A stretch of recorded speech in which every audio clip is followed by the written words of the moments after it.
بسم الله الرحمن الرحيم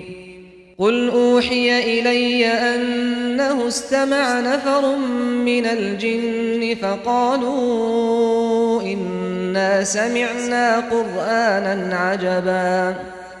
يهدي إلى الرشد فآمنا به ولن نشرك بربنا أحدا وأنه تعالى جد ربنا ما اتخذ صاحبة ولا ولدا وأنه كان يقول سفيهنا على الله شططا وأنا ظننا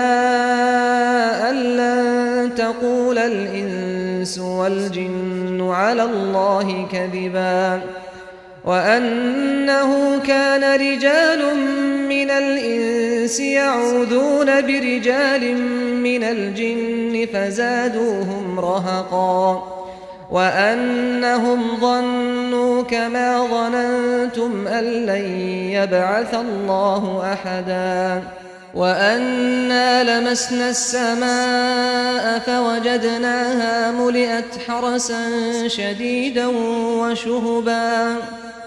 وأنا كنا نقعد منها مقاعد للسمع فمن يستمع الآن يجد له شهابا رصدا وأنا لا ندري أشر أريد بمن في الأرض أم أراد بهم ربهم رشدا وأنا منا الصالحون ومنا دون ذلك كنا طرائق قددا وأنا ظننا أن لن نعجز الله في الأرض ولن نعجزه هربا وأنا لما سمعنا الهدى آمنا به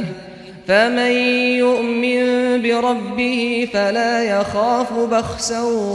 ولا رهقا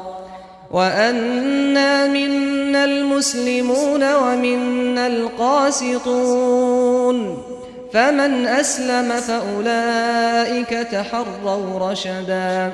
وأما القاسطون فكانوا لجهنم حطبا وأن لو استقاموا على الطريقة لأسقيناهم ماء غدقا لنفتنهم فيه ومن يعرض عن ذكر ربه يسلكه عذابا صعدا وأن المساجد لله فلا تدعوا مع الله أحدا وأنه لما قام عبد الله يدعوه كادوا يكونون عليه لبدا قل إنما أدعو ربي ولا أشرك به أحدا قل إني لا أملك لكم ضرا ولا رشدا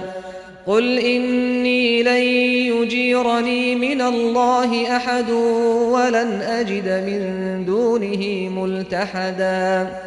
إلا بلاغا من الله ورسالاته ومن يعص الله ورسوله فإن له نار جهنم ومن يعص الله ورسوله فإن له نار جهنم خالدين فيها أبدا حتى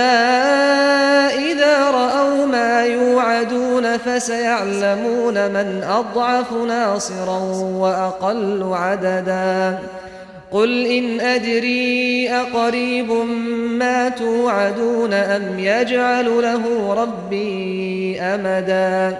عالم الغيب فلا يظهر على غيبه أحدا إلا من ارتضى من رسول فإنه يسلك من بين يديه ومن خلفه رصدا